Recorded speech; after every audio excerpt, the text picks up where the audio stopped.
attorney Laura Anthony, founding partner of Legal and Compliance, a corporate securities and business transactions law firm. Today is a continuation in a LawCast series talking about the new amendment to the SEC definition of a smaller reporting company. On June 28, 2018, the SEC adopted the much anticipated amendment to the definition of a smaller reporting company as contained in Securities Act Rule 405, Exchange Act Rule 12b-2, and Item 10F of Regulation SK.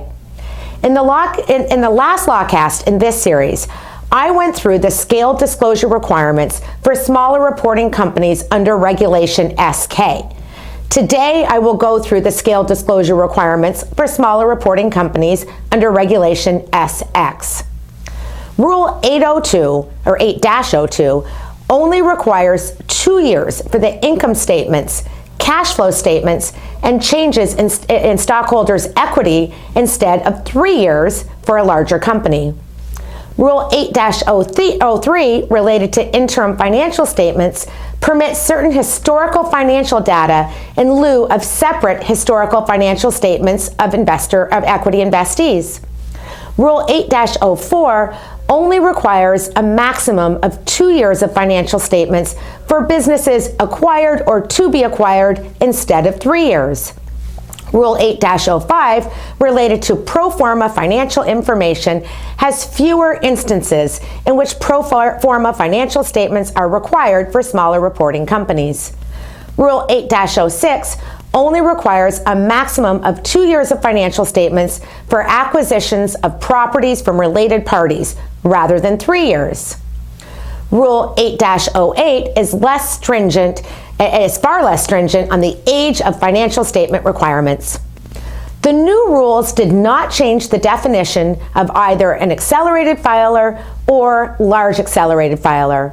As a result, companies with 75 million or more public float that qualify as a smaller reporting company will remain subject to the requirements that apply to accelerated filers, including the accelerated timing of the filing of periodic reports and the requirement that accelerated filers provide the auditor's attestation of management's assessment over internal controls over financial reporting required by Section 404B of the Sarbanes-Oxley Act. However, Chair Clayton has directed the SEC staff to make recommendations for additional changes to the definitions to reduce the number of companies that would qualify as accelerated filers. The public float threshold for an accelerated filer is 75 million. Companies that currently file as an accelerated filer would continue to do so under the new rules, but would be able to benefit from the scaled disclosure requirements available to smaller reporting companies. The filing deadlines for the different categories of filers are: for a large accelerated filer, their Form 10-K is due 60 days after the fiscal year end, and Form 10-Qs are due 40 days after the quarter end. For all other filers, including an accelerated filer, non-accelerated filer, and smaller reporting company, their Form 10-K is due 90 days after the fiscal year end, and Form 10-Qs are due 45 days after a quarter end. Commissioners Hester Pierce and Michael Piowar made public statements regarding the rule change, both supporting the amendment but expressing disappointment that it did not also include a change in the definition of an accelerated filer. Both commissioners think it is not good enough to reduce regulatory burdens to encourage more companies to go public. They just think that people are still going to be worried about Section 404B.